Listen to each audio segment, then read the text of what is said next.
Hello and welcome to the FEAS School Board, everybody. Looks like we're all present and accounted for, so we're going to call the meeting to order at 6 o'clock p.m. If we could all stand for the Pledge of Allegiance. I pledge allegiance to the flag of the United States of America and to the republic for which it stands, one nation, under God, indivisible, with liberty and justice for all. Great. Thank you so much. It looks like we've got a full boat today with the exception of our fearless leader, Amy Schindler, who is our president. I'm the vice president, so I'll be running the meeting tonight. Wanted to welcome everyone. Looks like we've got everyone but, nope, we got everybody else. Awesome. Okay, great. Are there any guests tonight that wish to be recognized at this time? In just a moment, we'll ask for public comment if there is any. Did anyone just want to be recognized? Okay. It's all our crew. All our crew. All right.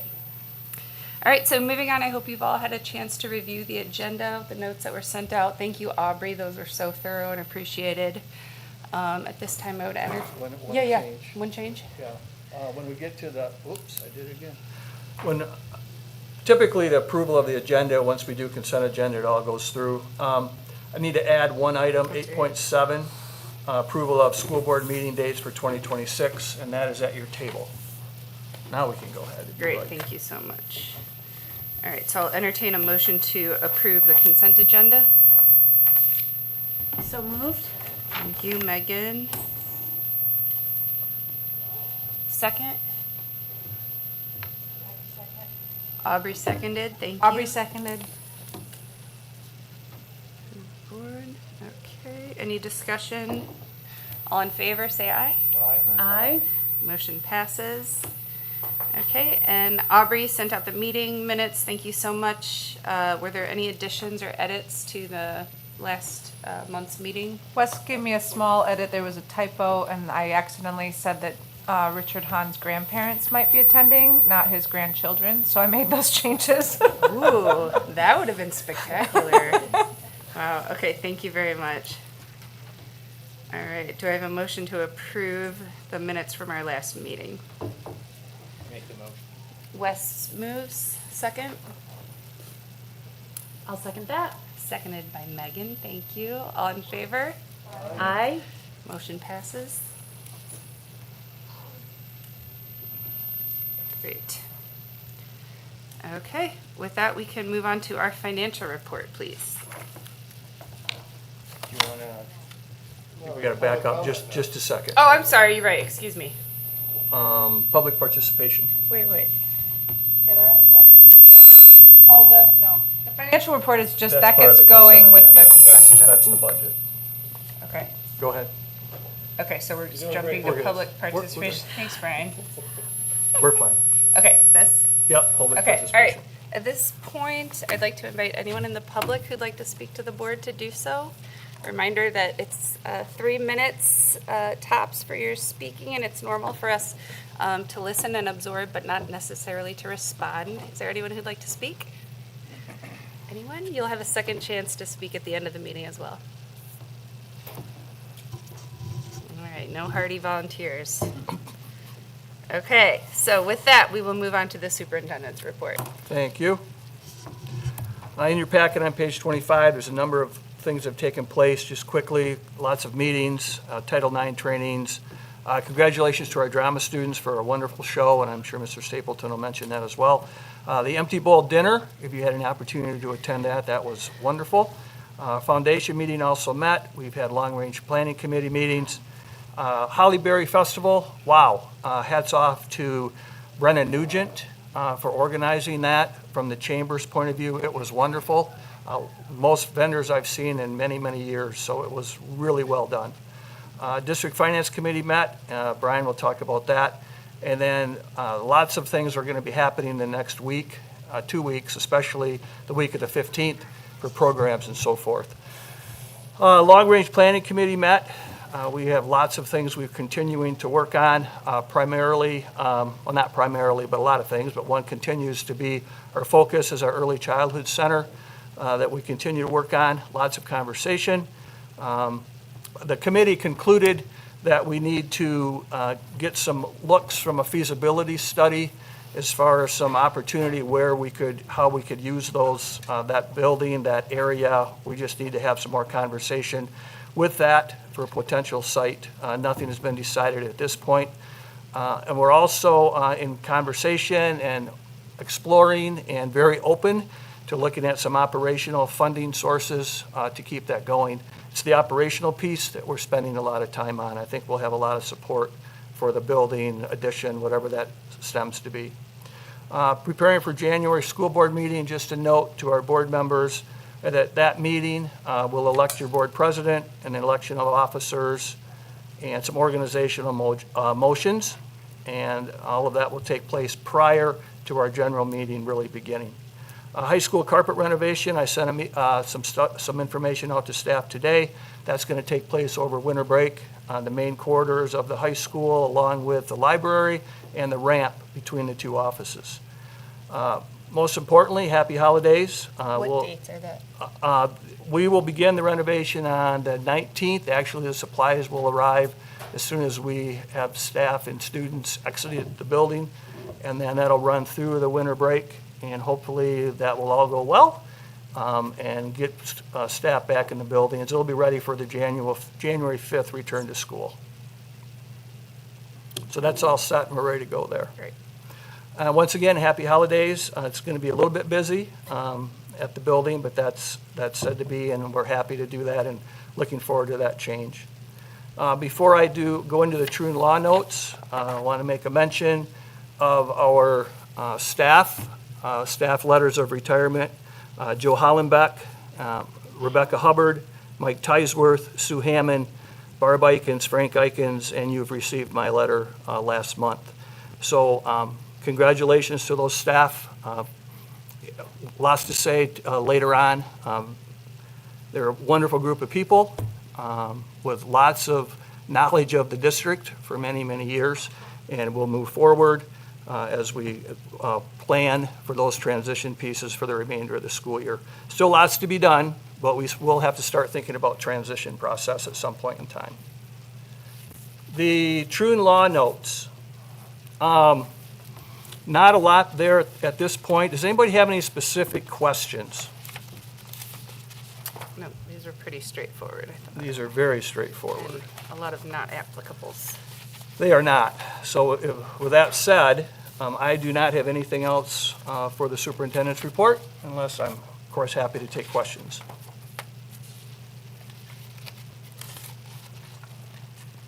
All right, hearing none, we can move on to our early childhood program report. Amber Wilson and company.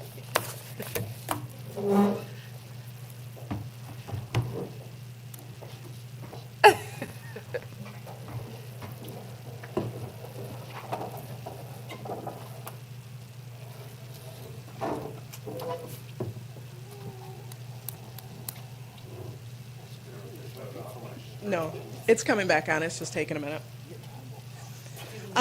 Should we hit the lights? It just looks really faint. Oh, it's just taking its time. Okay. It's just warming up. It'll get there. I feel that. Yeah.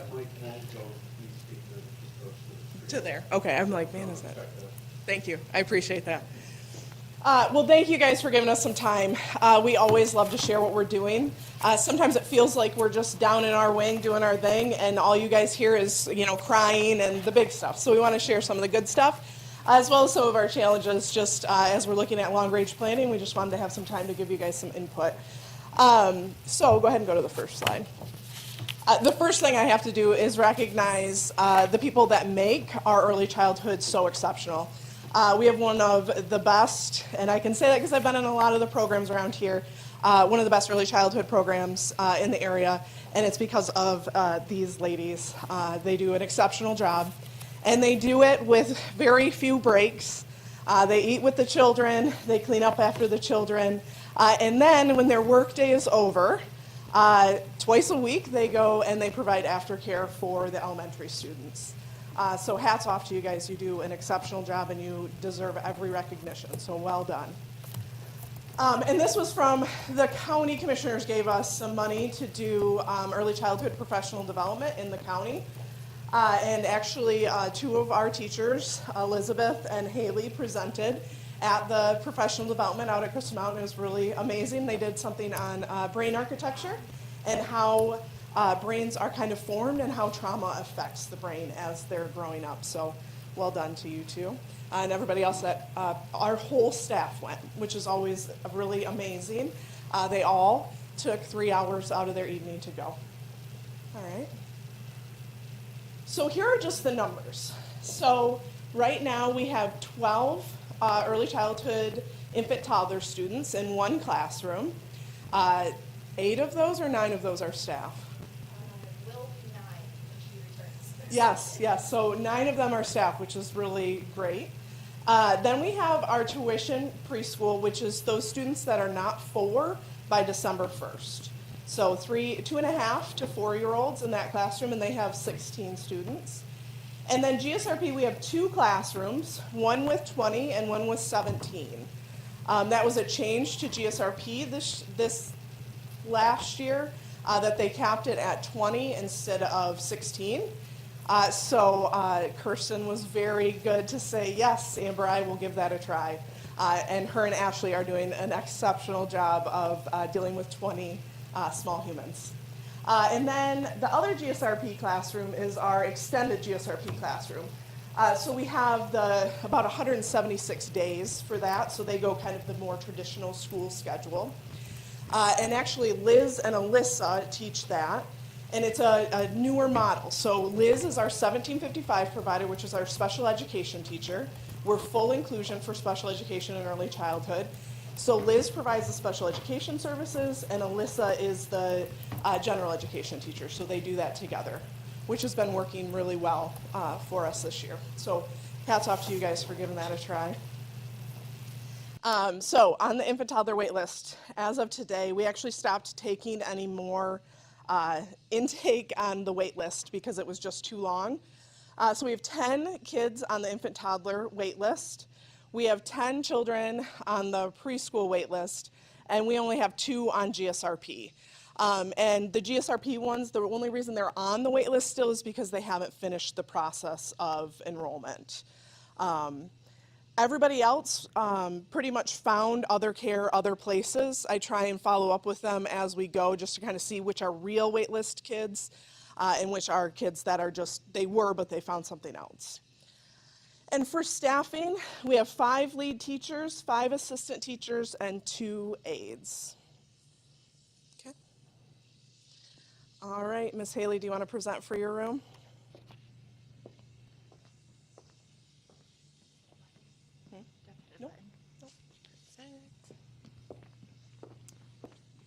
So this is my 3rd year teaching infant toddler, and I remember the summer Amber's like, hey, is anybody interested? I was all about it. And it has come with a set of challenges. At that point, I didn't have my own kid, so I was winging it, but it has been probably one of my favorite positions in the 7 years I've worked here. Last year, we had 5 infants. We had 5 3-month-old start a mass with our other children to put us at 12. This year, it's been really rewarding. We get to see those 5 are now toddlers, and then our babies last year are older toddlers. And so some things that we implemented last year is we have Miss Smith come into our classroom. It is the highlight, I think, of the kids' day, our day. She does such a fantastic job with them, and she sings songs and gets on the floor and brings musical instruments into our room. So we get to do that twice a week. And then we've also partnered with Miss Heidi, our librarian, and she comes in once a week and does a story with us and a little song with a game. And so it's been really cool because it is really hard to get the attention of those kids, but it is like they are fixated on Miss Heidi and Miss Melly when they come in, so it's really cool to see. And so some things that I often hear walking in the hallway is like, oh, but they're too little. How do they do these things? Or like, oh, I don't understand. Like, how are they taking their shoes off? Or how are they taking care of their own needs? And so this is something I think we often forget is, yes, they're so little, but we are teaching them to take off their shoes, to get themselves dressed.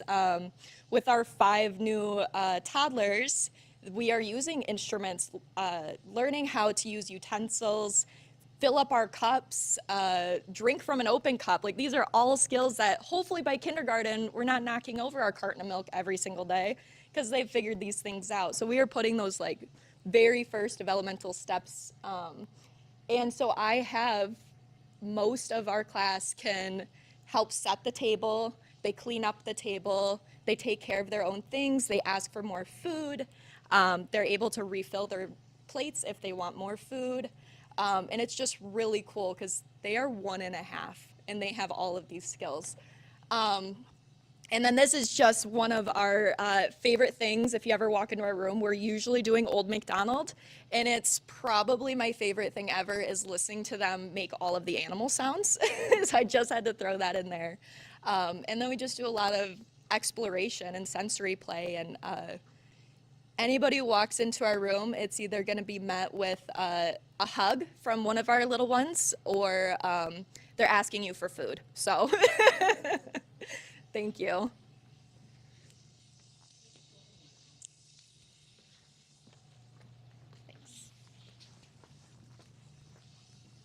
Hi, my name's Gretchen Schumann.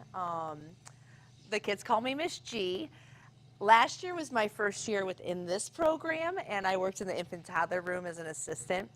My background is in early childhood education, like my education background, with minor in art. And Miss Britt generally teaches this class for the last few years, but she was pregnant, so they needed somebody that was going to be able to take over during her maternity leave. So I had the pleasure to do that. And Miss Chloe is my assistant this year, and we were having a great time. My class consists of 2.5-year-olds, and a few turn 4 by the end of the year. And it's kind of nice because I have a few kids from the infant program last year that have moved up to my class. So it's kind of been fun to just watch them grow. My class is a lot about exploration, allowing the kids to use different building materials, different art materials, exploring things. Sometimes we do make messes, and that's okay. We learn how to clean them up. We have lots of little brooms and mops and things like that. So our class is just about learning how to be a part of a community. So each kid has a job each day they get to pick, and that's anything from the prime jobs that all the kids want are door holder and line leader. But we also have snack helper, and we have chair stacker, and we have mess helper, all these fun jobs that just kind of helps them learn how to be a part of the community, because it takes, everybody to build that together. We work on a lot of sharing and working together, and the kids are starting to develop at this age, not just mere playing with their peers, they're starting to learn to play together. So creating those friendships that hopefully will be friendships that start from 2.5 all the way through high school, through the Frankfurt system. Yeah,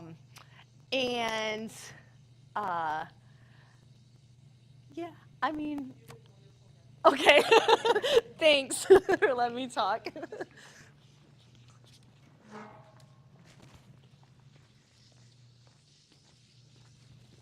Hello, I'm Kirsten Lambert. This is my 3rd year here.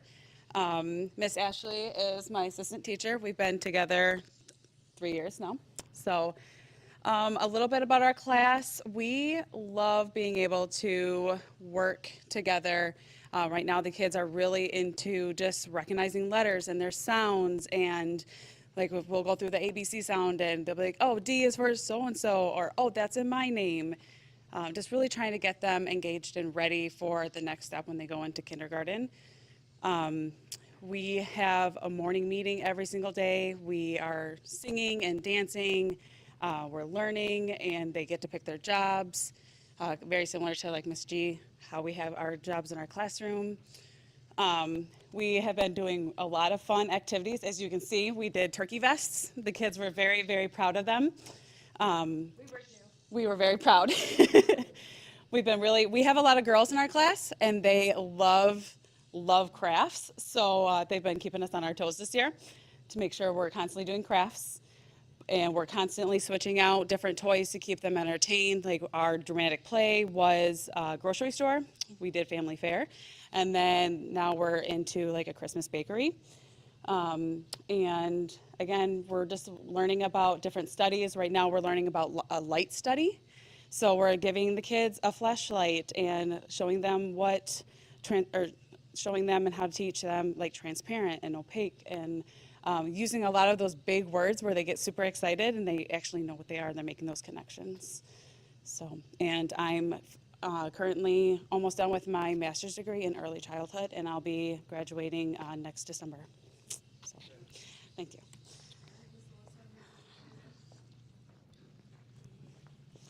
There you go.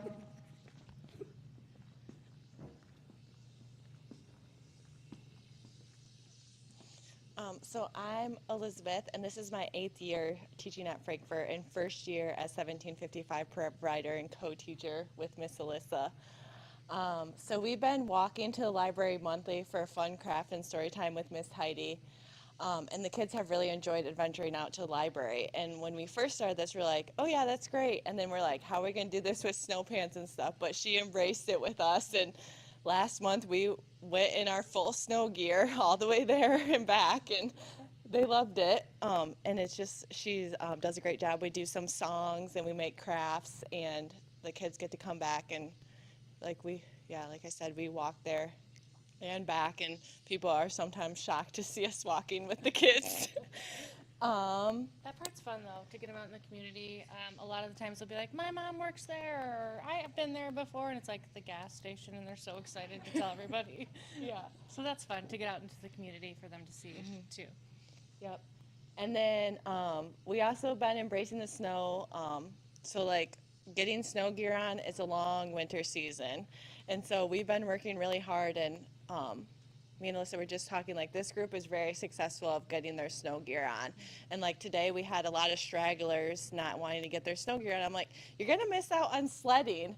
And they're like, sledding? I was like, yeah, with real sleds. They're like, oh. So they're like, got on, and then like right as soon as we get out to the playground, let's get the sleds out. Where's the sleds?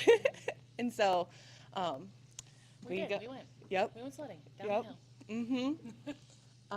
We also went to the fire station and learned about fire safety and got to see all the equipment, and the kids really liked that. We did ride the bus over with that, so they thought that was great because some of our kids, that might be their only time on the bus. But they did great, and then we learned all about fire safety, and they were talking about that for a while. Yep. Yeah. So that's our classroom.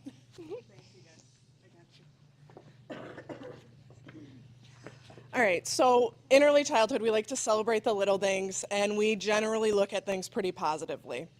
But I thought it was important to kind of share some of our challenges that challenge us every day. For example, we have 2 classrooms that don't have bathrooms in them. And while they're just across the hallway, that seems like not a big deal, except in early childhood, we can't let kids go anywhere without us having eyes on them. And we also can't go out of ratio. So if we have 2 people in the classroom and one has to take a student to the bathroom, if that takes more than 5 minutes, it always takes more than 5 minutes in early childhood. We actually have to, radio for someone to help, to support, and on most days, that means that somebody's break is shortened because we can't go out of ratio, so somebody has to come back from break to cover the bathrooms. We also have to deal with licensing, which is something that I know we talk a lot about when I get the opportunity to go talk to our congressmen and stuff like that. That's one of the things we talk about a lot. Is being in the public school, we not only have all the public school rules, but we also have the licensing rules. So, for example, we can only go in our early childhood classrooms within this building. We cannot eat in this room, even though it is made for eating, unless it's on a special case. We couldn't have just like library time because it's not a licensed space for us. So we run into a lot of little red tape things, and our licensing consultant is incredible. And she has come up here several times. Like, I'm like, hey, we gotta like use this other room regularly. And she does a pretty good job, but it's all that red tape that we have to go through to make sure that we can go into the places. Family friendly, the thing about that is early childhood is so family focused, right? We are an extension of the family. We have these, the littlest humans in their family. And being in the elementary school, we can't allow that as much as we would like to just because it's such a big operation. So of course families drop off and pick up out front. And it would be wonderful in a different setting to be able to allow parents to come in, help their kids get their stuff off, maybe even eat breakfast with us and just have kind of a softer start to the day. And then the meal space, like I mentioned, our classrooms get pretty nasty at the beginning of the year when milk spills every day, because we have to teach them how to do milk cartons, and if you put a straw in it, you can't tip it up like this, and all of those things. And so we can't eat anywhere except for in our classrooms, but if we had an early childhood space, we could have an early childhood eating space, which would be helpful for all of us. And those were just kind of the big things we wanted to highlight. Generally, things are incredible, and we're very content and happy, but just some of the things that we have that are challenges. And then my last, and Kirsten, you announced some of the stuff that I was going to highlight. We have, again, incredible staff, and we partner with Teach to provide degrees at no cost, which is incredible. So Kirsten, Liz has already taken advantage of it and gotten her master's degree. Kirsten's really close to hers. Alyssa is really close to her associate's degree and will then go on to get her bachelor's degree in early childhood. Ashley just completed her CDA, a little test she's got to do, but nothing more, really. Haley completed her associate's degree and is working to complete her bachelor's degree. And then Liz taking on that new 1755 role. And then Molly, I wanted to highlight, Molly is helping the community. She makes little cake things and donates them to Bacon so that everybody can have a birthday cake on their birthday. So just incredible staff that we have. I'm not going to share the last slide. I'll come back later to kind of show you some of the data, but any questions that you have for us? Okay, thank you. Do what you do. So appreciated. All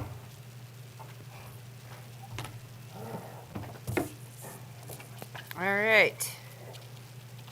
Great. Finance Committee report. Brian, did you want to lead this one? Thanks, Liz.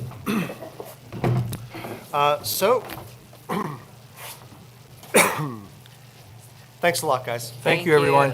We can give Have a them good evening. just a Thank minute you. to- Thank you, guys.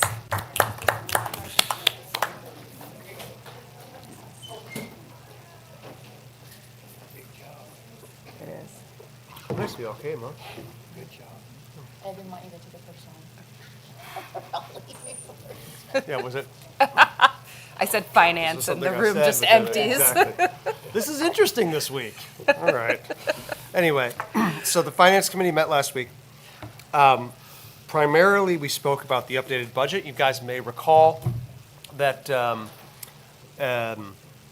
during the course of our budgeting process over the summer, we had some question marks around state funding and where the numbers were going to land. Remember some of this? Yep. Then we got the news that things were okay, not as good as they had been, but not disastrous. And so we had the final numbers have kind of come in, and we asked Heather to redo the budget, given there were a lot of like placeholder numbers in here. And so that has been redone, and we went through it in the Finance Committee meeting. The story is as follows. Essentially, everything's okay.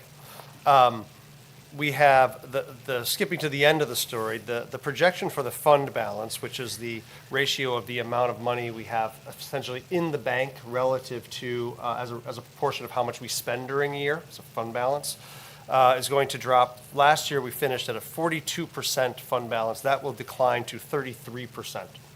So a a meaningful decline of about $581,000. That was expected post teacher negotiations and some other things, but it was accelerated because of the change in state funding that came in through the year, or the final number that we got, okay? So we're down on fund balance, somewhat expected. The revenues, for the first time in a while, our revenue numbers, our total revenue numbers, income in a business context, are down by about 1.2%. The revenues in total, if you add everything up, declined by about $120,000 last year to this year. Interestingly, the line called local revenues, which is essentially our property tax revenue, this is the money we get from people paying property taxes, increased by about a little bit less than 4%. By about, it was roughly 200, a little bit more than $200,000, about 4%.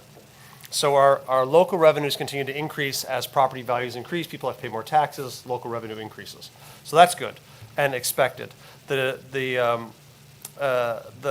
state revenues, however, declined from last year. Our state revenue numbers were $2.2 million in total, and this year they fell by about $450,000 to $1.8 million. So we went from 2.25 million to 1.8 million. So a meaningful decline in state revenues.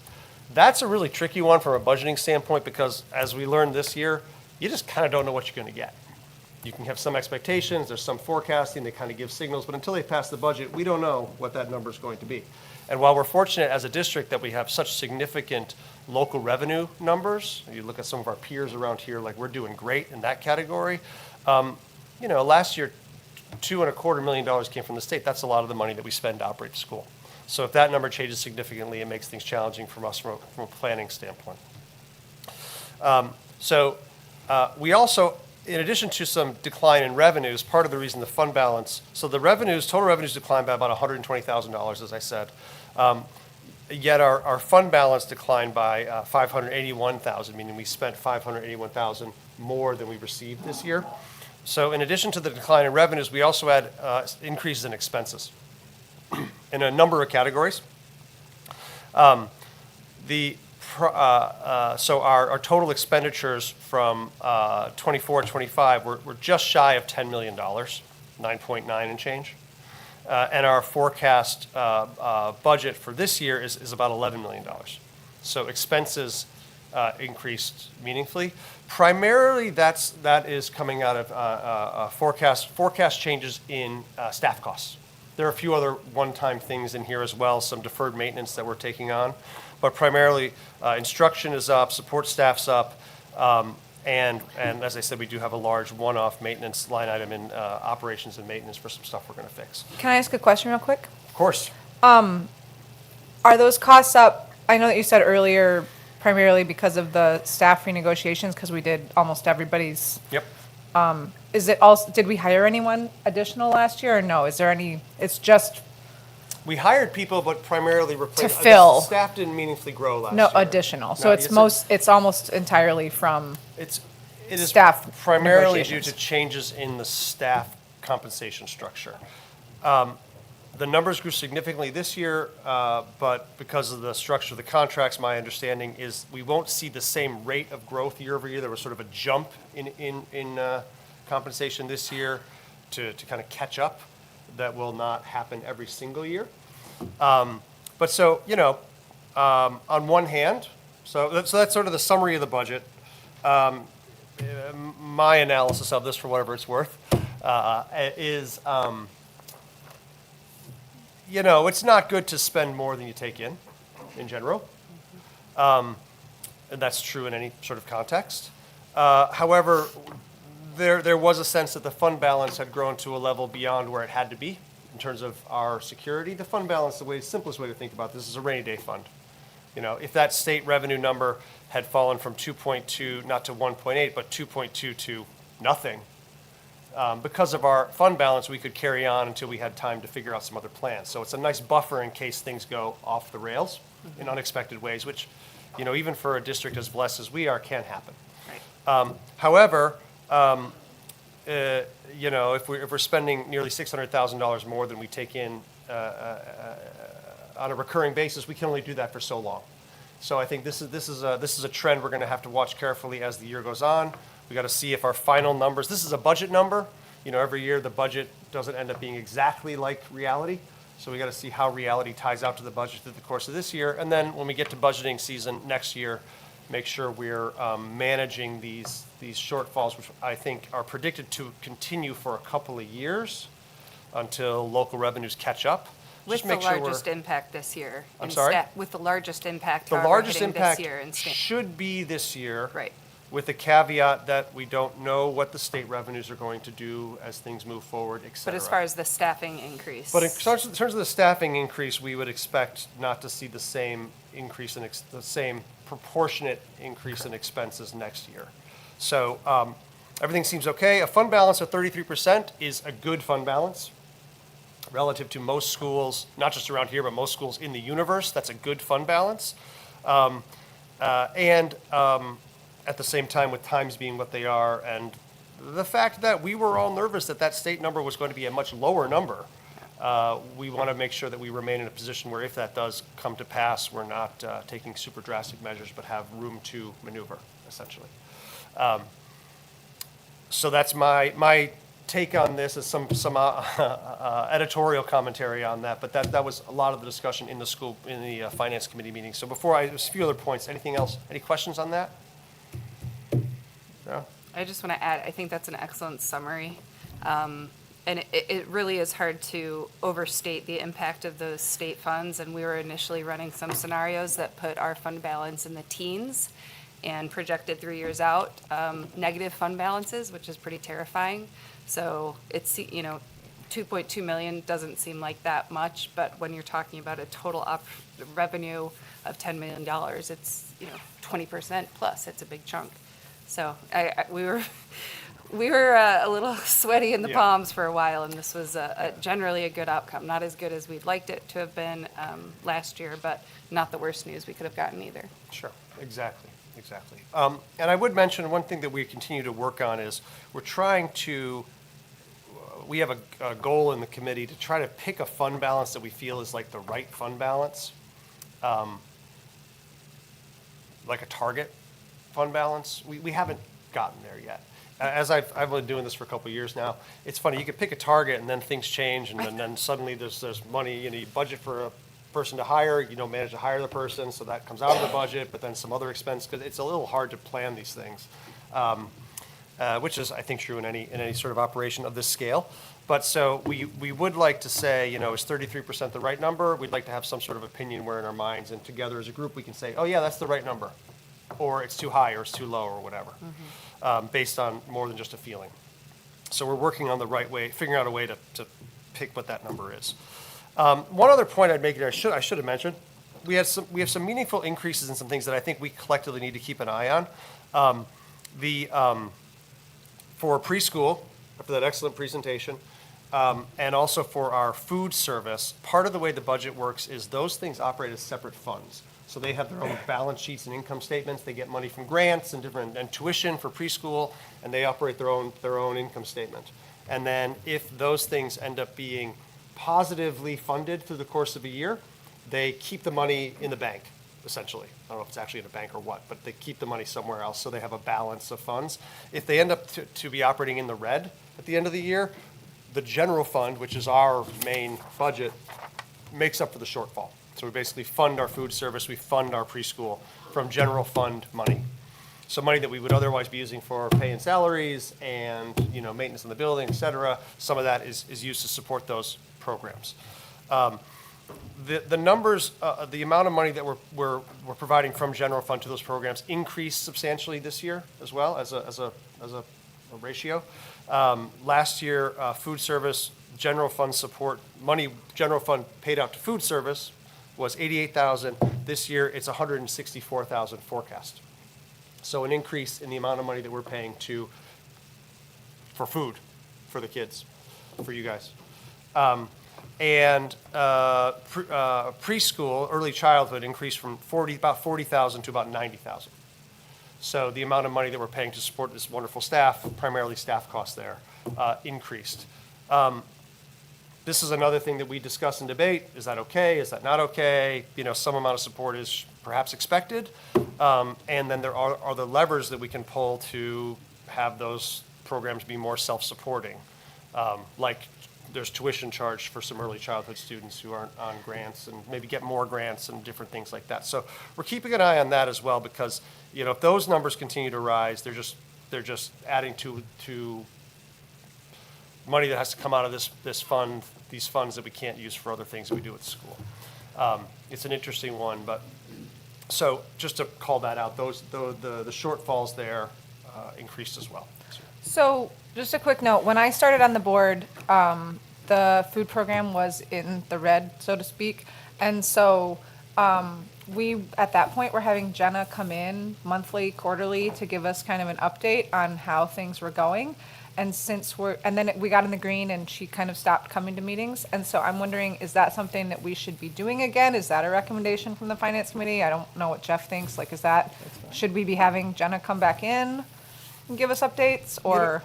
I sincerely do not know enough about how my very limited understanding about the way the math works on the food budget is that it's kind of complicated. Yeah. We get some grant support. The grant support is based Yeah. largely on the number of students who are eating, but then we have to staff it and often buy food for some other number of students. So if a bunch of people show up and eat, then we get more grant money. But if fewer kids are coming, we still need to have the same number of people getting, available. So it's like, it's not like, it's a little hard to plan, I think.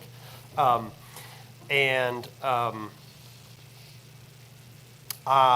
mean, I think it's always nice to hear from Jenna, what's going on with the food. Maybe we should do that anyway, just in general.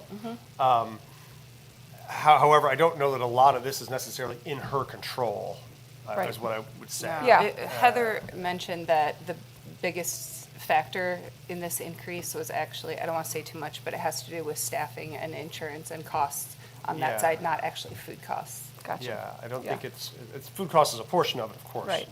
And then, early childhood, it's a $90,000 support from the general fund. Well, that's like, they get a couple different grants this year and that number goes down, or those grants go away, the number goes up. It's like, I think it's really useful that the general fund can provide a buffer for these programs so they can just operate, and if things move differently, because new rules come in or new grants or grants go away, that we can continue to provide the services and not be, asking fewer kids to join us for the year or whatever. But it does, there's some level where this is fine, and then there's some level where we have to restructure something somewhere, And so I think, again, some editorial comment here. I think this is fine, and I think we need to keep an eye on it, because if these trends continue, we might need to make some changes. So, I don't know if you agree with that. 100%. I think early childhood education early childhood is significantly subsidized as well, and it's a very, very important program to us. It's best for our kids, it's best for our family, it's best for our community. So we're happy to pay that money, but we also want to make sure that we can make it, as sustainable as possible. Yeah, and I'd argue in an $11 million budget, $90,000 is that's the cost of that program. I feel Right. like it's a pretty good deal. Yeah. But we should all be on the same page in that regard and make sure we understand it, Yeah, and we want a great program. And we want a great program, and that costs money, so, sure. Okay, any other questions? On the budget stuff, I got a couple more updates. Okay. We agreed that we will open a position for a new custodian, which I think we're going to have on the thing tonight. We spoke about the Hall Street property that we own, and had a good meeting with a group of people about potentially developing teacher housing on that location. I think we've spoken about this over the past years at different points. We're going to talk through the MOU. We are going to talk about it Like, here. yeah, Okay, it's good. on the So, yeah, agenda. so I'll save Yeah. any, but that was good. And then we also did discuss the early childhood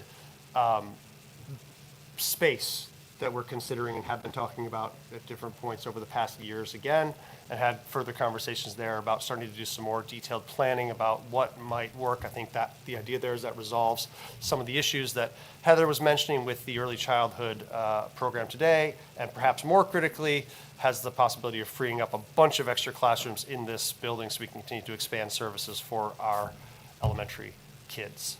And that's about it. Great update, thank you. Any questions for Brian? All right, Mike, technology report?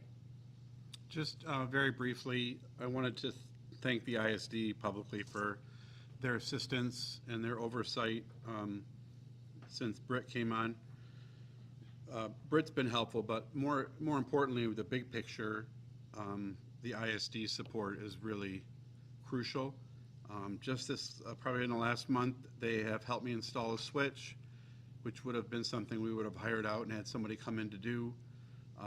They're helping us with E-rate, which is very confusing for me, and I'm intimidated by it, so I'm always helpful, or always glad to get help. Behind the scenes, they're configuring Windows updates for all the staff laptops and making sure those are happening from a central point. And they're also overseeing our endpoint protection on our servers and all the staff laptops.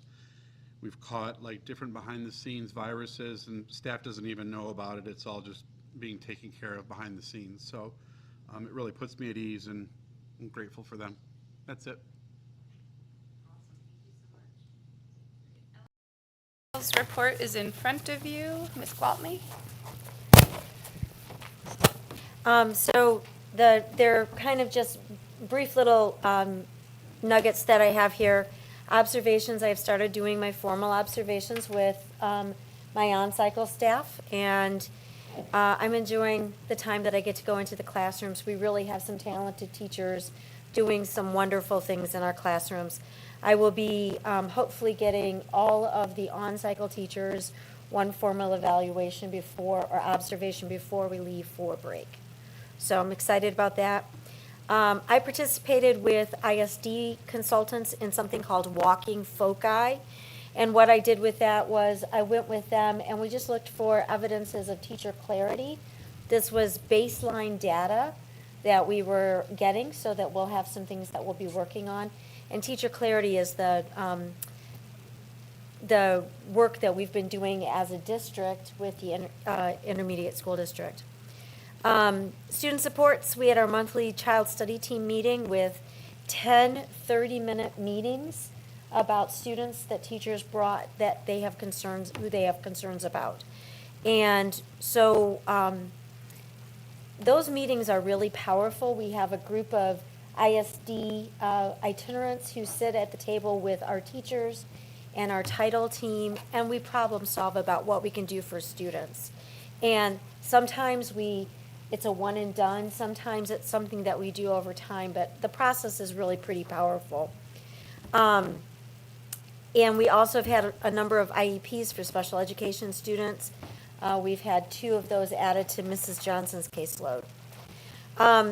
We started an elementary student council in grades 4 and 5, and students filled out applications.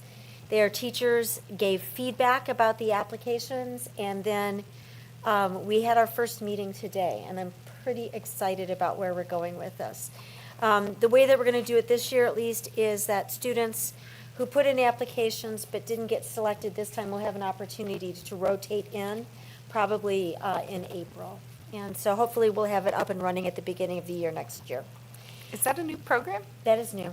How cool. Yeah, it's something that I have had as a goal, and very excited to have an opportunity for student voice. And we had it was like having an adult meeting today. We worked on our norms, and we worked on what our goals were, and then we had a parking lot for things that we didn't have time to cover, but we'll cover next time. And so we're going to be meeting next Monday as well. It was a nice meeting. How frequently will you meet? I'm sorry? How frequently will you meet? Right now, we're going to do probably every Monday during lunchtime. So it's a nice pullout for them. Yeah, they choose to come and eat lunch in this meeting. So they come in a couple minutes early from recess. they're the first in line, they get their lunch, and then we're able to sit down and meet. So, and they're amazing students. So, we celebrated World Kindness Day on November 13th. Mrs. Kraft facilitated all of us wearing kindness shirts, and then students wrote down something that was kind about them or that they were proud about their own kindness. And we made a chain, and then we hung the chain in front of the office. And students could go and look what other people had said. And then they also had an opportunity to write down the things that they noticed that were kind about other people. And it could be students or staff. It was very powerful as well. Congratulations to Missy, Beth, and Melly on another caroling club that was very successful. You can see a picture down there at the bottom of the elementary children standing and singing in the very cold weather. Every year they sound a little bit better, I think. 65 students participated in Caroling Club. And so that's just exciting to see how that has grown.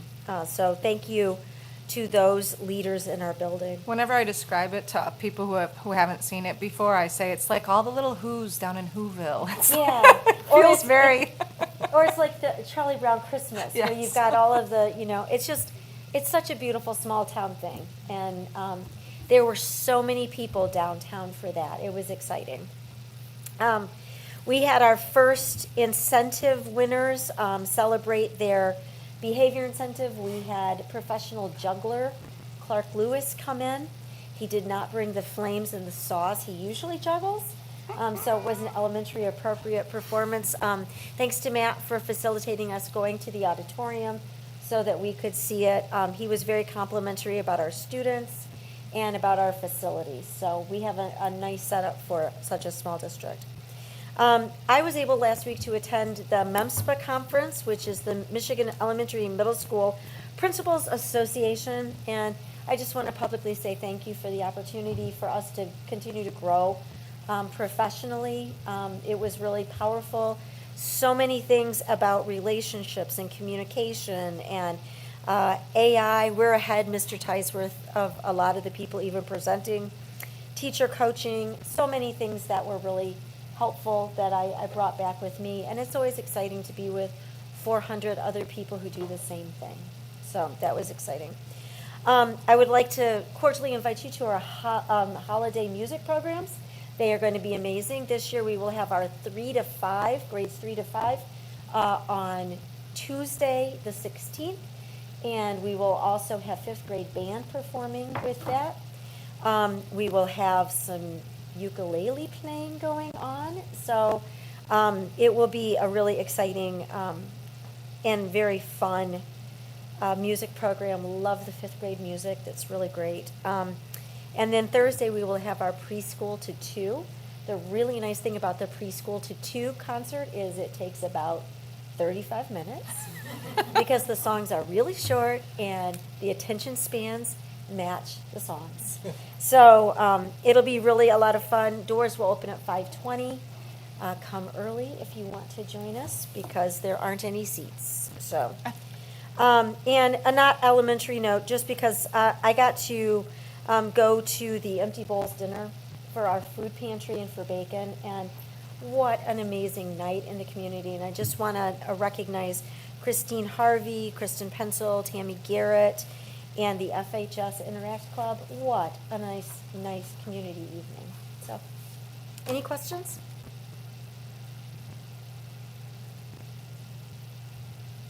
Thank you so much. Appreciate that. All right, Mr. Stapleton. Nice job, Ann. Well done. A couple items on the list. There's a lot going on, as everybody knows, at the high school, middle school. So I just touched on a few of the things going on. We're also in the second year of our 3-year track of teacher clarity, and that continues at middle school and the high school staff. We met in November. We'll meet again this week and working with the ISD on that training. We did our walking foci that Ann mentioned. We did that in the spring and shared the data with our staff in the fall. We do it again in January when we get back after break in those couple weeks before the end of the semester. And our staff is going to be part of that walking foci. So we'll have teachers actually being part of that observation process, which is be pretty powerful and pretty amazing. We're looking forward to see how that works out. And then winter sports, I left schedules on your table. We've got those are up and running, including bowling, and then robotics is just getting started as we push to the start of the new year. Our senior trip update, some of you were in attendance at the game on Friday. We had one of our bigger raffles that we've had for our seniors. They did a great job recruiting prize, so many prizes, thanks to all who donated. The students raised over $15,000 just in raffle ticket money to help put towards their trip. We have 36 kids right now who are deposits down and are making money towards the trip right now. So a big thank you to all who donated big prizes and little prizes. I mean, there were over 30 prizes on the list this year, which was pretty incredible. And then big thank you too to Vita Bella, who had a November fundraiser, and they raised over $1,500 to put towards the kids' trip. And you know, when you're talking about per kid like $40 to $50, that makes a huge impact on their trip. So we want to thank them as a community. And then the foundation is matching $200 per student, and Panther parents are donating another $1,500. So I mean, it's over. I mean, just for kids alone, it's an over $35,000 trip. So I mean, all this, you know, they do a lot of work on the front end here. We've already made reservations for plane tickets and working on hotel stuff. So it's an unbelievable opportunity, and I'm really excited people are able to do it, our kids. And really, I mean, that's going to be a great turnout, our best since COVID, 36 kids. So excited about that. Jeff mentioned Whistle Stop by the drama group. They did an amazing job. Little typo there, it said 20 high school and middle school students. I should say 29, not 20, were participating. And then we have a number of students this weekend going to the Thespian Festival, which they did last year, represented us really well. They'll be doing the same this year with chaperones, etc. Our middle school community visit a couple weeks ago was in mid-November. Our 8th graders had the opportunity to get down to Alberta Beach and volunteered, shoveled the ADA walkways, helped roll up the really heavy walkways. They took part in the beach cleanup, which turned out to be a beautiful day. It was cold, but sunny, and the kids, not one complaint. They asked a lot of questions. Why can't we just take big trailers and tractors and drive out on the beach? And so we were able to talk to them about why we have to do this by hand, and you can't just drive those because of the protections that are set up on the beaches. And they really rallied and got a lot of work done in just a couple hours. So really proud of them and the work that they did there. Building is full use, as you know. I mean, some days, even tonight, there'll be people back at the high school when we get back there. Community groups also are coming in. We've got adult volleyball and pickleball and the RC Flyers coming in, along with our sports teams and other groups that are using the building pretty much 7 days a week. So lots going on. Ann and Jeff both mentioned the Empty Bowls fundraiser. They did raise, per what was reported, over $3,000 for local food pantry. So what a great event. We did have Blue Lakes in our building. They do annual auditions for scholarships, and Ms. Harvey and Mr. Joslin kind of coordinate that. I put down just our fall participation with drama and athletics, and it was right around 66%, which is pretty incredible. We have our kids involved in a lot of different things, which is great. And that does not include our 6th graders. So we're happy to get kids involved in doing something. As Ann mentioned, lots of CSTs and data reviews and other things that are going on. We were fortunate that our pantry in our building supported 10 families for Thanksgiving. That included full Thanksgiving dinners to some families in need. Sophomores, this is a new thing that we added this year. I took a college tour of CMU on November 11th. We had really good participation for that trip. Our Veterans Day breakfast was hosted by the NHS on November 11th as well. Ms. Harvey just finished up her evening ceramics class, which was really well attended and a great outreach to our community. Our 8th graders visited the CTC. That was a week after our last meeting with Ms. Roth. We also had a senior parent financial aid meeting. We have Maple residents coming once a month right now from the Maples to do bingo with our middle schoolers that are available after school, and that's been a big hit so far with a number of kids, so we're happy that's happening. And then last week I had the opportunity to be at the ISD for a couple days one day with high school principals and the other day with the middle school principals. We'll talk about, math updates, English ELA updates, budgeting updates, and a number of things that are going on. So it's been a whirlwind. On the back side, you'll see a couple of important dates that are coming up.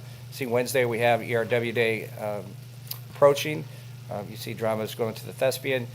We have another blood drive coming up this Friday. That's from 9 to 2. The time isn't on there, but it's from 9 to 2. We have our first middle school dance of the year. We're going to be on Saturday, which is exciting. And then Monday is our holiday band concert. That's our big one that we have there in the cafetorium. And then you can see we finish the break with our student holiday feast and then winter break, and away we go. So we're almost there, getting there. So that was a lot in a short time, but thanks for reading. There's so much holiday cheer in the reports this month. I love it. Yes. What's going on? I have the same question for 3 different things that you mentioned. The middle school community visit to Alberta Beach, about how many kids do you know went on that? Yeah, we took 40, I think. Oh my God. Okay, that's great. Yeah. Sorry, Yeah, with- I have a middle schooler. That's right. Yeah, we took 40 eighth graders with a lot. 3 chaperones. Okay. And then we met the village leadership down there, along with the village president, so it's good. And do you know about how many kids auditioned for Blue Lakes?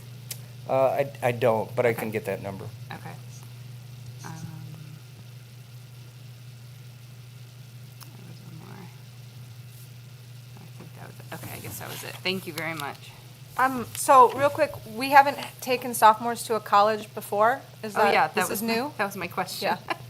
Yeah, so we have our Chicago trip, which we do the the Fair State visit, and then we've done in the past a freshman visit, but we haven't in the last 2 years. So right now we're trying to set up a second one for our sophomores to Great. either Grand Valley, possibly in the spring.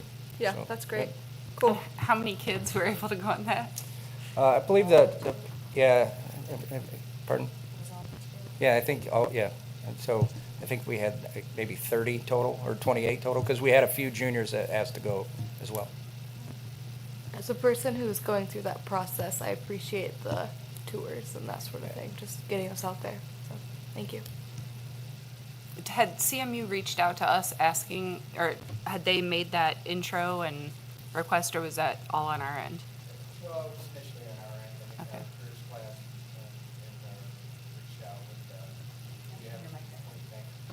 Thanks. We have the, our communication class and our careers class, that sophomore group, so Mrs. K and Miss Aker Piersma reached out to see about logistics and of course they're, it's part of their sell too, trying to get kids to walk the campus, but they were quick to help lock in on a day, and then Ms. Roth helped work with those guys to get it all set up, and yeah, it was great. So, Awesome. But they took the lead and did a great job, and they also chaperoned. That's great. Thank you so much. Yes. It's quite the opportunity. All right, moving on. Frankfurt High School Student Representatives Report, Bella and Griffin. Hi, we're always having fun over there and doing a lot. Are you We're learning busy. stuff? What? Are you learning stuff? Always. Okay. Always. Something. No, it's fun. We're always busy there. Winter sports we're getting into full swing with that, competitions and that sort of thing. Really excited about the holiday dinner coming up and that whole day. That's a really fun day, just with the Secret Santa, and then like student council does rotations where people do crafts and that sort of thing. So a lot of fun, and looking forward to our Not So Talented show. If you guys have any recommendations for a not so talented person, let me know. Always looking for stuff. And then NHS has their blood drive this Friday. If anybody would like to donate to that, please let me know, or any other NHS kid, and we'll get you a link to find a time when you could donate blood, and that is very appreciated. NHS is also helping out with organizing Toys for Tots on Wednesday. It's a big process. There's so much donated, and it's really cool to see and to help out with. And then with the senior raffle, thank you to everybody who donated prizes and bought tickets. Special shout out to Vita Bella and their team that helped out a lot of kids. So thank you. And then I also wanted to mention that I had my first experience this week with a teacher introducing AI to classrooms. And I don't know if it's been used in other classrooms that I'm not in, but I found it helpful, and we're kind of learning like what to ask it and like what tools work best. And I don't know, it helped me when I had a few problems because you aren't always in the classroom with a teacher that's able to help you all the time. So that was really helpful and just a cool thing. Yeah, so I'll start off with something I wasn't prepared to share.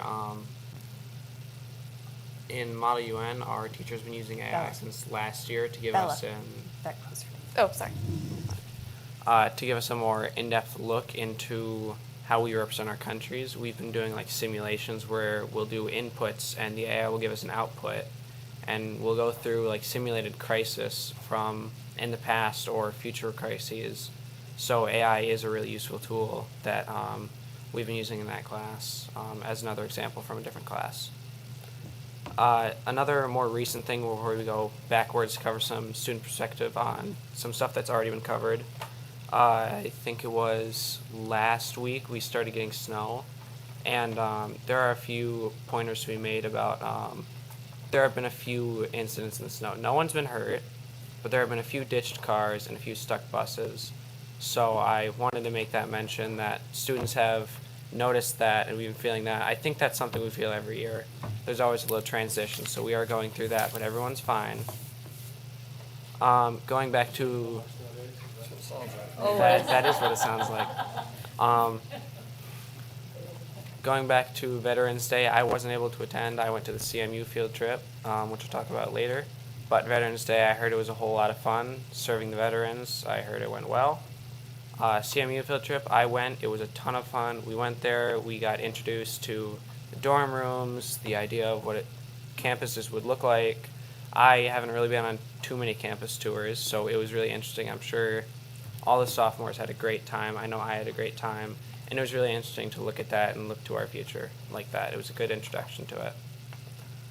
The whistle stop performance, I know all the drama kids had a whole lot of fun. I know everyone else was glad to get out of class for a little bit and go enjoy that show. It was really good. It was a whole lot of fun. I know everyone involved had a whole lot of fun. I think it was a great performance. The MP Bowl dinner, there was a lot of fun from the ceramics, and I think it's important to look at this as an opportunity to shout out Miss Harvey and all the ceramic students, how much effort they put in their crafts. They do amazing things in there, and they were able to raise money on this example. So that's a good point to make. And last point to make is honors band. It was mentioned. My friend Chuck was, I believe, the only one who signed up this year, but he talked to me a lot about it. He had an amazing experience meeting other people with similar likes and hobbies to him. He met other trumpet players. He had an amazing time, and it was really worthwhile. And it's my understanding that Mr. Joslin takes a lot of his own personal time to help kids who are interested in honors band, so I just want to give a huge shout out to him for his dedication to that.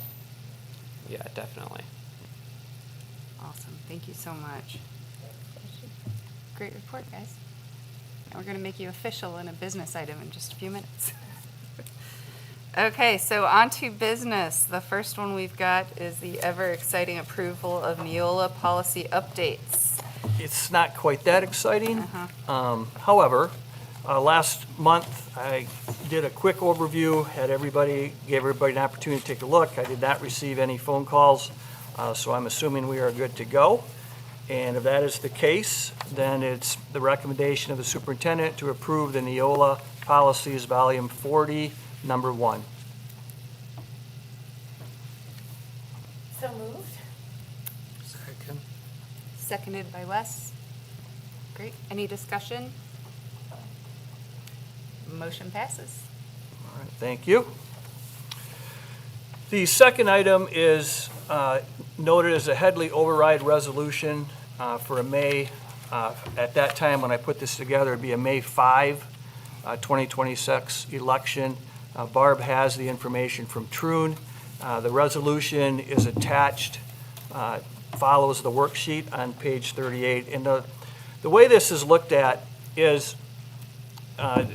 during last week's Finance Committee meeting, we discussed this need for a Headley override. We haven't done this in the past, But in looking and trying to have forecast the future, we want to make sure that we can always expect 18 mills to run in local revenue to run our district. The resolution following the page then for the May 5 election, it's called, we would be requesting a 2 mill hedge. And what that means is if we ever drop below the 18 mills, we have a little bit of a, think of it as a little bank account where that 2 mill hedge that would always allow us to maintain our 18 mills through 2029. That's when the next operating levy would expire, and then we would need to vote that in again. The resolution to call for the ballot needs approval tonight because there's many steps, and I believe there's a calendar on page 42, thank you. So that's the reason we need to do this tonight. And then there's lots of conversation. There's some districts in our ISD who have been very successful with the Headley override, and we'll work with those districts as far as communication to our parents and community members especially. And it's really looked at as so we don't go below the 18 mil of the revenue. Is for there our already an district. election going on in May? There is no election going on in May. So this would I have to checked. be a This would have special. to be a standalone, and we did discuss that at the finance meeting as well. And the cost to run a standalone election, we kind of know what that is, but that would really be minimal comparatively to if we drop below the 18 mills from a local revenue aspect. And we can't do it in like August or November No, of next year no, because of that? not according Okay. to this. No, it's be too late. And we're talking like less than 2% of the amount that we'd be getting Yeah. is what it would cost to run the special election. Yeah, and the good news is that we would not have to do this again for another 4 years. And a lot of it just depends on where it rides. But once again, this is just an assurance until 2029 that 2 mil hedge allows us to continue to collect 18 mils. So with that said, is the recommendation of myself and the Finance Committee to approve the resolution following the page. And once it's approved, then Barb would need some signatures from Aubrey. And then we would put these steps in motion per the calendar on page 42. Are you guys, does anybody have any other questions on this? This is a kind of complicated state revenue, state law stuff. Is this good, more or less? Yeah, well, I can tell you I'm trusting in the information that's been put Yeah. forward to me by. The short version is the voters voted for us to charge 18 mills Right. property tax. Right. That's whatever, that's what our community voted for, passed. And then there's another law called the Headley override, which is like rather arcane math that has to do with sort of if property values rise, there are caps that can kick in certain cases with weird formulas that even Heather kind of doesn't, it's difficult to explain how these things work. But essentially, in some cases, this Headley cap can come in and make it so even though our voters voted that we get to charge 18 mills in property tax, it might be a lower number because of this override thing. Right. And so this hedge that is approved by the voters essentially says, yeah, you can still charge 18 mills even if this override thing starts to sneak into turning 18 mills into 17 and a half mills or something like that. So we're basically asking the voters to confirm, in a sense, that 18 mills is the number that they want to charge. A sustainable standard. Yes, a all the way sustainable through, standard, no matter regardless what of the else other modifies. the other mechanisms that exist in Michigan to enforce some control. Understood. And that's it. And we might continue dealing with this issue because our property values are rising higher, and so the override goes into effect. And so, maybe this isn't the moment, but the question then is how is this sold? Has that been talked about? That was where I was going to go next. Yeah, there will have to be lots of conversations and opportunities to meet with groups and to explain this, because unfortunately, the way the ballot's written, it writes it as an increase, but it's really not an increase because we've always been paying 18 mills, but that's the way the ballot has to be written. So I'm going to rely on some sources that I have that have kind of done this already, and what was the information that was really important to get out to the communities. The So when ones all I have said and talked done, to, this is not a tax increase. it's not any more than the 18 No, mills. we're just maintaining the rate that the Sustaining vote, the that the Yeah. voters approved. I'm just trying to think of it in really simple terms, right? No, I'm being and Brian is No, I think that's absolutely the right right. question. It is Yeah. tricky. It's a tricky thing to talk about because it's like, well, this doesn't, so you have to be really clear that we're not asking anything more than we already have of the 18 mills. Yeah. We want to make sure it doesn't go below 18 mills for our operating costs. And our district has done this before. I would have to check on that, to be Okay. honest with you. No, we do, because we have a hedge that's almost expired, which is why we have to do this. That's what I Yeah. thought. So But to the- that point, we've got a calendar that goes through and highlights dates relative to the actual election dates, but do we have like a strategic marketing Not yet, calendar but we will. that we're planning to We'll put have to. forward? Yeah, Mhm. okay. Yeah, this is the legality of the process you have to use to make sure it gets to the clerk and make sure the ballot language is approved and it gets on the ballot. And so this is the election process. This does not account for the amount of information we need to get to our public. What number of schools in the ISD are doing this now? I know one has. I have a superintendent's meeting Friday at Northwest Ed, and this will be a topic of my roundtable conversation with my colleagues, because I know some have done it already. And it's not just schools, like. No, it's not just County, schools. like, there's like townships that have had to do this, and I know that they were talking about in Alberta, Village of Alberta, so we're not alone in this, but, yeah. I think the key is to let people know that we're not asking for any more than we already have. We're just basically asking permission to ask for the 18 mills. So it is kind of odd. But I will get as much information as I can, and I'll start on Friday at my meeting with my other superintendents in the region. Thank you. So, did we get a motion? I don't think we've made Okay. a motion yet. I'll make the motion. I'll second. Any discussion? All in favor? Aye. Any opposed? Motion passes. Thank you. And then Barb has some resolutions, Aubrey, for us to sign, and we need to get them to certain places. So, thank you. Our next item, as odd as this may sound, I was a little busy, and this one got past me. Barb reminded me, and thank you very much, that we need to officially approve Griffin Chisholm for our school board rep. So I won't get into a lot of detail. It's just the recommendation of the superintendent to approve Griffin officially for the position of student representative to the school board. So moved. Second. They're so excited, they're fighting over the Enthusiastically. motions. Are. Wes. Any discussion? All right, all in favor say aye. Aye. Any opposed? Motion passes. Yay, Thank you. official Were you sweating it a welcome. little bit? And Griffin, I will make sure we get you an official nameplate. Barb knows where to do that. Yeah. And great report by the way. Yeah, Thank you very thank you. much. Appreciate it. All right, moving along. This was mentioned earlier. This is a request for the board to approve us to post a full-time custodian position. I gave quite a bit of reasoning why. The biggest piece is we've added a lot of space, and our custodians and Frank has worked super hard to try to get everything accomplished, and we've just kind of come to the conclusion that in order to do this in a way that we would like to see our buildings taken care of, we just need a little more help.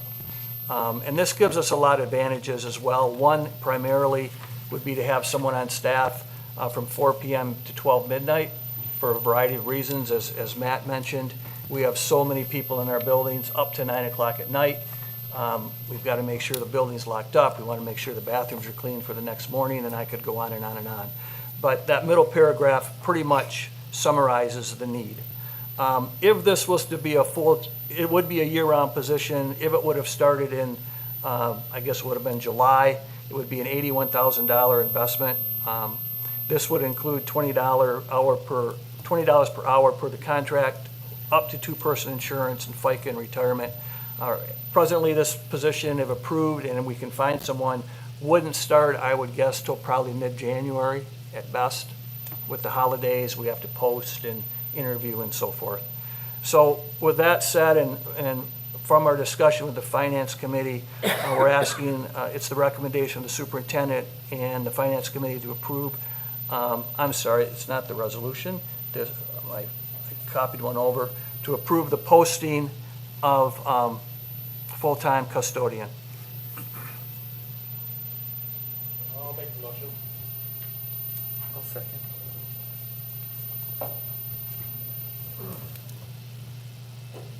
Barb, do we need a roll call with that or no? Who's second? I'm sorry. Scott? Thank you, Scott. We do or don't? Okay, let's do it. Yes. Aye. Yes. Aye. Yes. Yes. Thank you. And Barb, we'll fix the recommendation on the page tomorrow. That was a crossover of an earlier motion. Thank you. All right. We are now at 8.5. This is what we had also talked about quite a bit at the committee level from finance and long-range planning, met with some people in the process. And I'll read this one. The Long-Range Planning Committee has been in conversation for some time regarding the concept of providing the use of school property for housing development. The memorandum of understanding follows this page. This is the important part. By approving the memorandum, this would allow continued conversations with Homestretch Nonprofit Housing Corporation.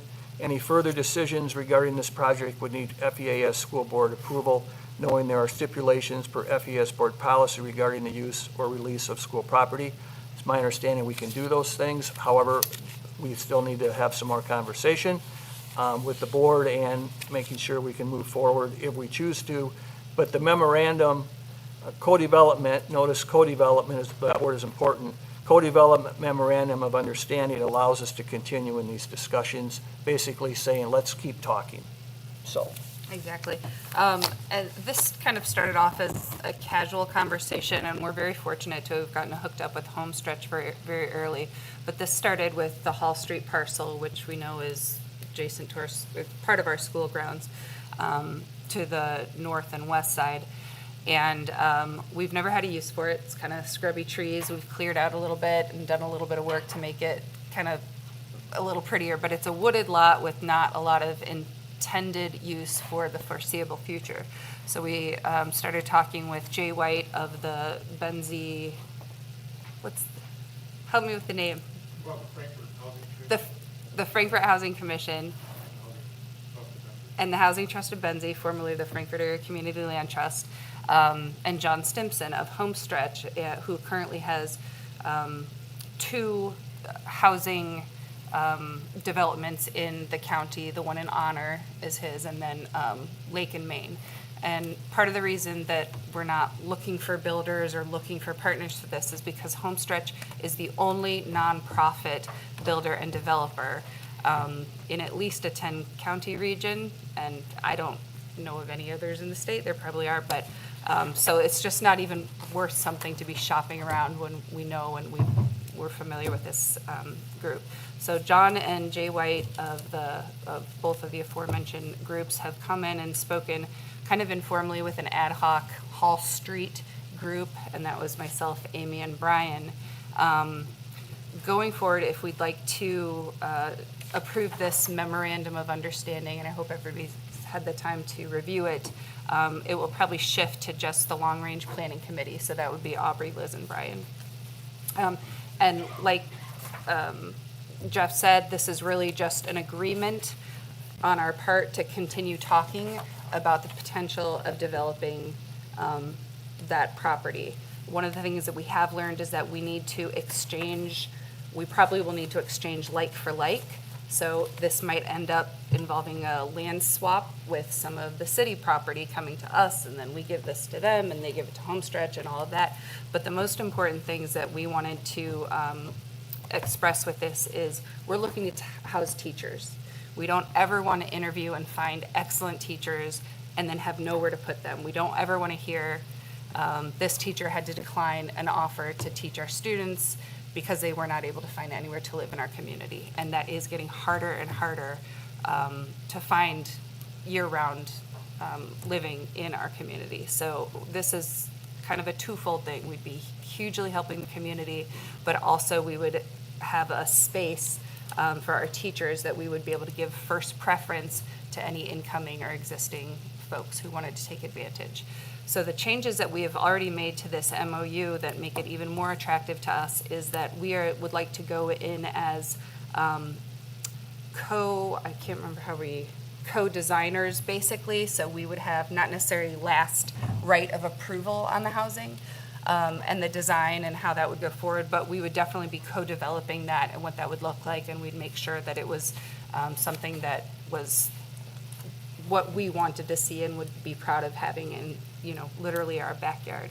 And the second piece is that because Homestretch has 2 other properties, the Lake and Main right here in Frankfurt, and also the units over in Honor, they would be willing to have kind of a swapping system where all of those could offer teacher first priority as well. So we never want to have units available for anyone in the community who needs them in our workforce empty. So this would make sure that we had no empty vacancies, but also that our teachers, if we couldn't immediately house them, right here in our own development, we would have somewhere nearby where they could go. So, I think, just if I can interject. Yes, please. I think the other piece is, we have a couple example units in the county, one, as Liz mentioned, one here and one in Honor. That one part of the discussion would continue to be what would that look like in the design. It wouldn't necessarily look like those buildings, and that's part of the process, and that's why it's so important. It's a co-development MOU, so we can have those conversations. As Liz mentioned, it is right in our back door, and making sure, my feeling is making sure, my suggestion is how many units we put in there, and so I think that's something we need to continue to talk about. So that was my point. I wanted to clarify that when we mentioned, we have those units, that's what's going to go there. That is not necessarily true at all. Yep. That would be part of the conversation with Homestretch, if this is approved, of the design, what's it going to look like and how many tenants, and lots of conversations still to take place. This just allows us, basically from the board's point of view, go ahead, have the conversation, but knowing we'll have to come back if we really want to approve something to move forward. Yep. And there's some steps. And this would allow Homestretch to do some of the pre-planning work that they would do, developing a cap stack and looking at the site and getting official survey, boring tests and all of that. As far as right now, when it's our property, we're not paying taxes on it, right? Is that true? That's true? Yes. Yes. So then, and then is that why we have to do a land swap with the city? Because it has to be taxless? No. Or what, It's how a does that, part when of- Homestretch takes it over, will they be paying taxes? I think that's their development, but and I will, at one of our next meetings for this group, I will pull the board policy, because I have been in conversation with, his name is Kirk Harold at Troon, and there are some stipulations on what we can do with of any property. But in that case, we just can't give it away. We have to figure out some form of trade, swap, that's the same word, trade, maybe purchase. That's not there yet, but there are stipulations. We just can't, as a district, just go, here, take this or take that. We can't gift it, we need Right. like for like. Yeah, that's part of that's the piece that we have to make sure is done correctly. And additionally, we can't be a landlord. No, I get that. We- I guess we my can't- question is more when we're talking about taxes, right? Is Homestretch then going to have to be paying taxes to the city and to the county? Probably depends on their nonprofit status and their I exemption. can't answer that yet. Okay. I think that's That would be one- that's Yeah, a And really good question. there could also be a tax abatement, there's lots of ways that would be worked out. But ideally, we would probably want to do an outright sale where the land swap would come into play, because we can't manage it. We don't want to be managers of a property. We want somebody else to take all of that responsibility on. So we would no longer have responsibility for the property, but we would still get a say in some of the decision-making, which is great. And some of the stipulations on Right, that in first the- right and so mhm, forth. in the building. And that's also tricky, but this would allow, if approved by the board, for us to continue in the conversation.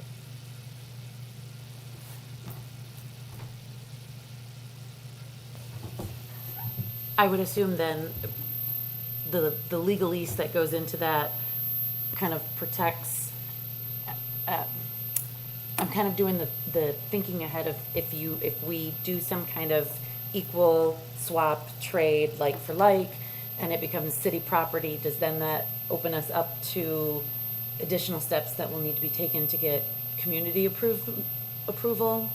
No, that's what I want to make sure with the board. I think the board has the opportunity to do that, but there is a process Yeah. to dispose of any school property. And I want to make sure. Vote on that too. It will still have to be voted on. Yeah, Absolutely. all this needs to be voted on. Yeah, for this is sure. not one committee to determine what's going to happen. This would have to be approved by the board, coming back at some point in time and saying, this is where we're at, with lots of conversation. But the board has to approve the disposal of property or trade or sale, whatever you want to call it. And we're not there yet. We're not there. But that's my next step, is making sure we are very clear on that process, per our board policy. And can I put in my 2 cents on this, Liz? Please, Yeah, great. So, because we've been working on this we've been talking for 2 years about with Jay and his patient friends to see if we can figure this out. So, my perspective on this, guys, is it's just try to keep it simple here.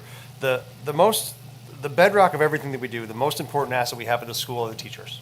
Full stop, end of story. We're not that important, no offense, the collective group here. If we don't have the best teachers in the school that we can get, then we're not doing our jobs. And that's the starting point for me for this whole thing. Now, when we hire teachers, the housing cost in this community can be a roadblock.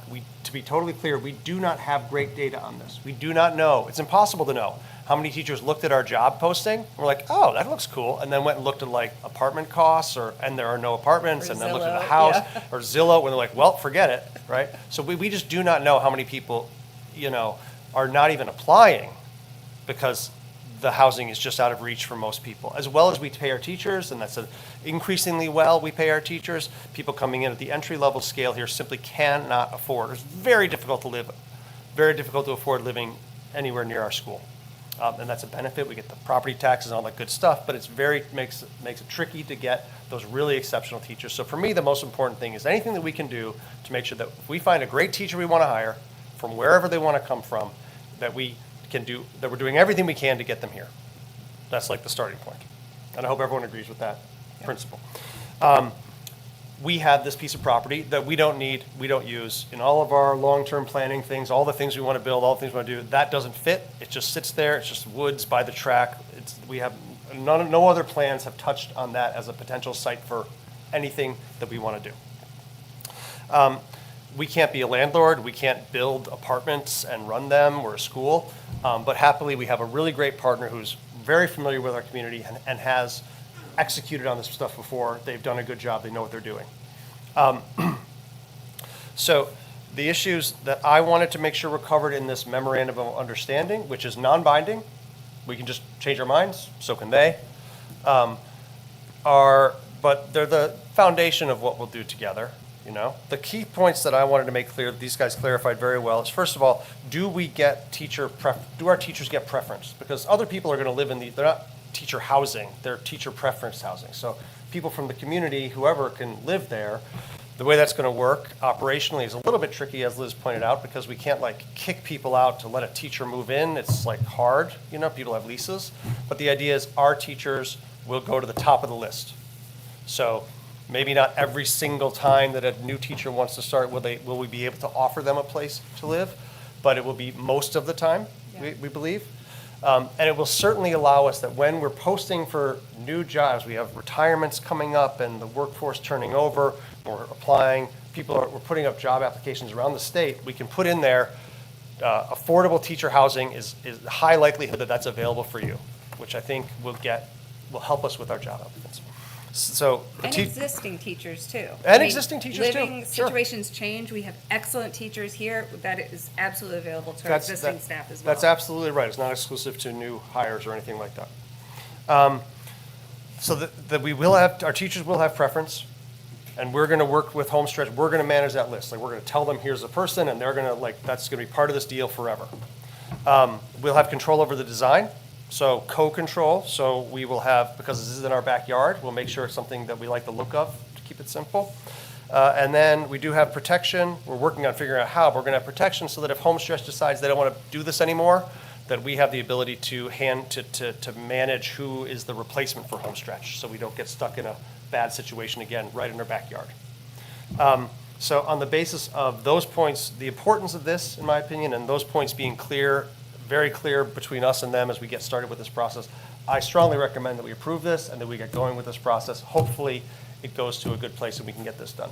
There are a lot of complicating things in the way, and this and that, and property swaps and this and that we're going to figure out. But the main thing is, the first step is this: let them go and do their work and figure out, is this something that will work for them, that they can build something that works for them and that works for us.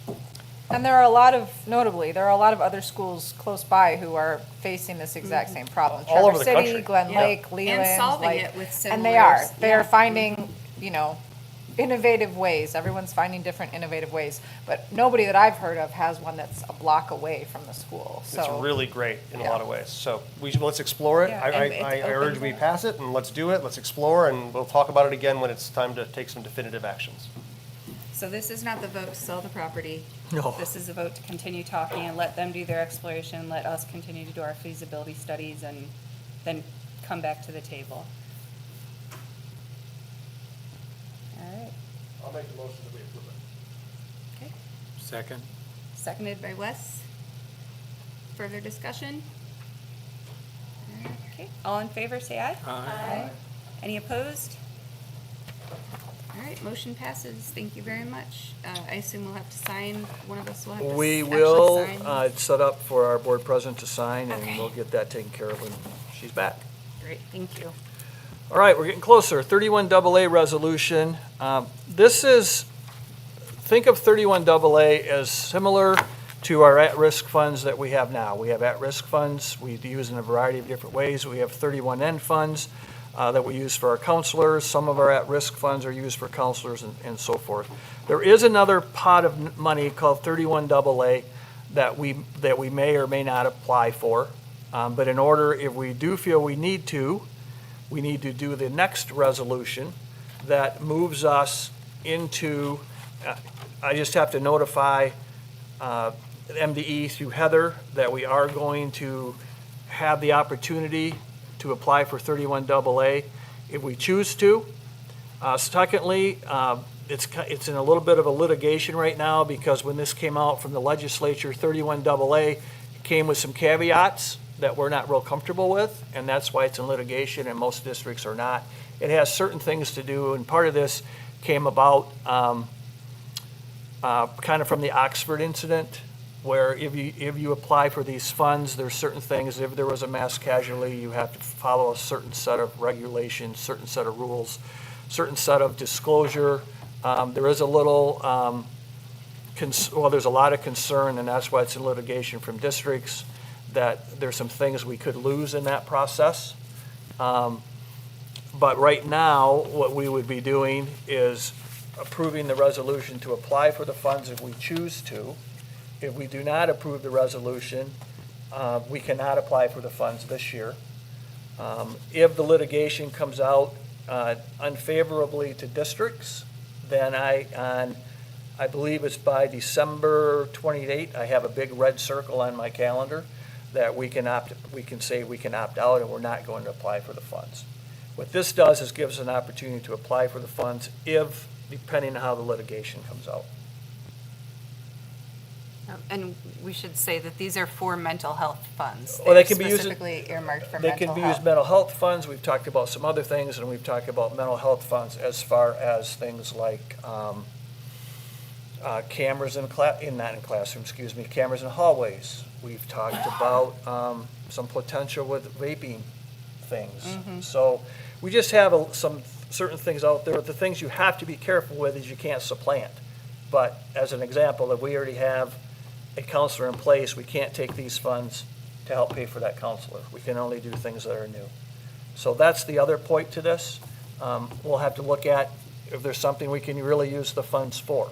But if we don't complete the resolution tonight, then we can't use the funds either way for this school year. And can you remind us what the funds are? Was it 40,000? It depends. It's somewhere around 65 to 70. Okay. So it's not a small amount of change, but one of the things, and that's why I want to keep a close eye on the litigation. I don't think that, and most of my colleagues would feel the same way. Depending on how the litigation comes about, it may not be worth that amount of money. Right. So we're going to wait and see. Sorry, and I'm just trying to get a hold Sure. of this concept. So this litigation is like, because I don't really understand or know much about it. I'm kinda Well, I just, can know, give you a so- couple, go ahead. So it's just putting like handcuffs on the school, it's things they can do or can't do? Or? Here's a couple examples. Depending how the litigation comes about, one of the caveats for 31AA is that you could lose your governmental immunity. You would not want to do that. Some of the other things, the disclosure is if something were to happen, that all of that now becomes open-ended, and that makes it really hard to do certain types of investigations. That's the part that's in litigation. Because no other grants come with those types of stipulations. Okay, thank you. So- If you take the money, you lose some rights that we might want to preserve. Right, Yeah. that's what I was. Yeah, kind of that's where we're at. wondering. And who knows where this is at. But once again, I called last week and I said, if we do not apply for these, if we do not complete the resolution, then we cannot apply for the funds this school year at all. Okay. Knowing that even if it goes through and we sign the resolution, I don't have to use the money either. It just gives us an opportunity without closing the door. So before this, the 28th comes out, you'll be telling us then kind of like, you think this is good or you think it's bad and we're going to either go forward or not? Yeah, well, this resolution, I can say right now, depending how it comes out, if it comes out disfavorably to the district, this resolution gives me the opportunity to opt out. And as of right On now, behalf of the board. and it's probably not going to be December 28th, it's probably going to be January, February, based on the latest info we got from MASB. Yeah, that was my question of, do we have a schedule of the Yeah, they're not gonna litigation get, and what if that they're not going to moves? get it done by December. It may move and it may just be stuck. We don't know. So then our timeline for, We would move with the timeline. okay. Yeah. And this is a big topic of a conversation with the people superintendents talk with a lot, either between Troon and a couple other groups. So we're all kind of keeping an eye on this and helping one another get through this one way or the other. I think handcuffs was a good term, because that is kind of, Yeah. we'd love the funding, we'd love the help Yeah, with right, that. right. But yeah, we're not willing to give away some of our Sure. rights in doing so. Yeah, and interestingly, this, to my knowledge, this is the only funding source that has come with handcuffs, potential handcuffs. Okay. So it would be my recommendation, and it was discussed at the Finance Committee, I believe, to approve the 31AA, it's called Resolution D2, ratification of opt-in. The next part is important, subject to rescission. I'm not gonna say that You right. got it. Rescission. Meaning, if we don't want to do it, I can opt out. So moved?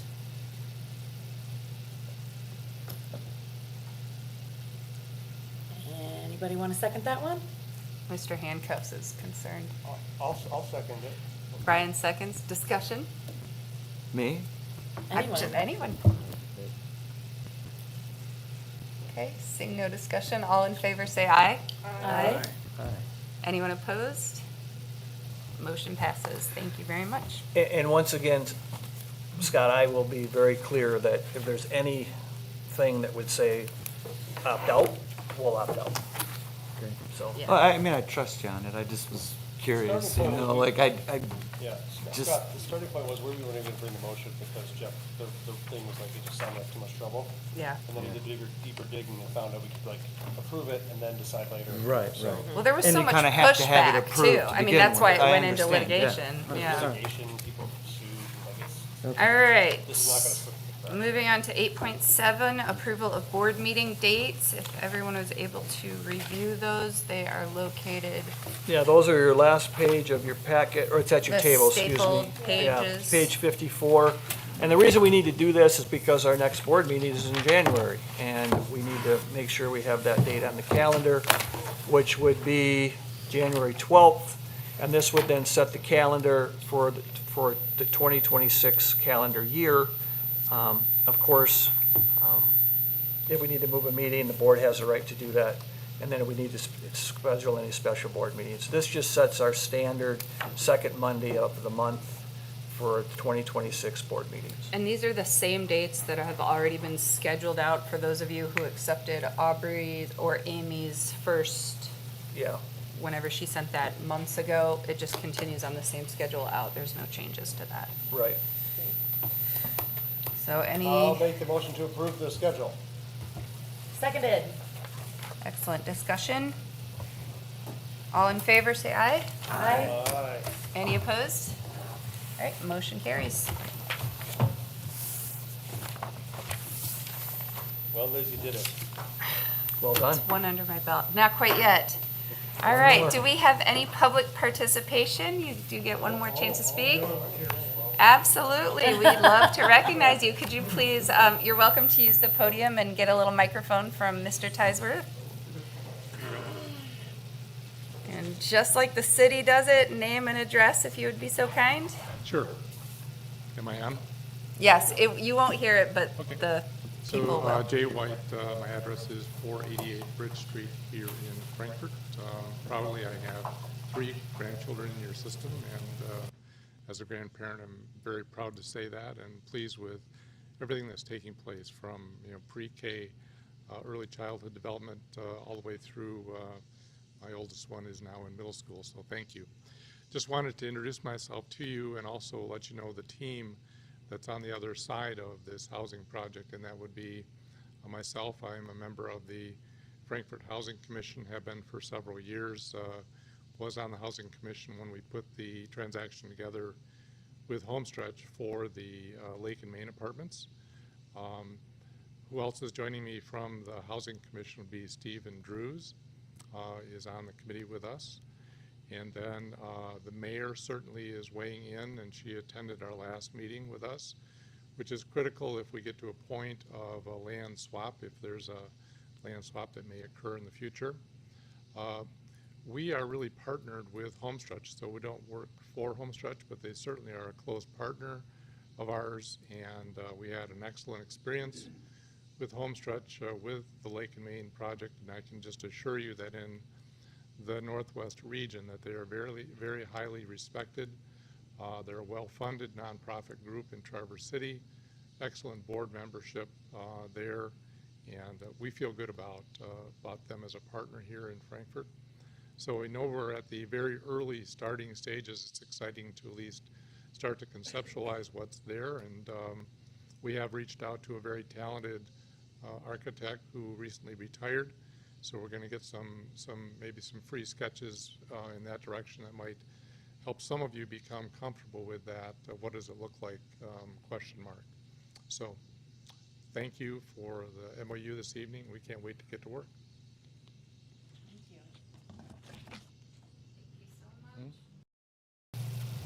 Under 3 minutes, not even 2. Thank you, Jay.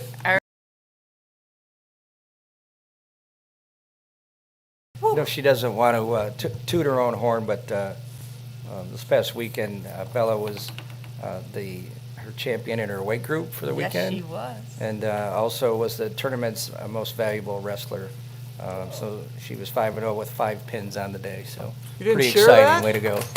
So humble, amazing. No, you've got to stalk her on Facebook to see what she's up to. Congrats, that's pretty amazing. Good for you. All right, our next school board meeting is going to be January 12th, 2025. With no further business, 2026. That is a typo, not my fault. Let the record reflect. Sorry, that would be me. That's 2. That's 2. With that, Someone is. Oh, you got that right. So I would entertain a motion to officially adjourn. Thank you, Brian. Thank you, Scott. Seconded. All in favor? Aye. We are adjourned. Thank you. Did you turn your information in with your picture and everything? Did. Okay, I just got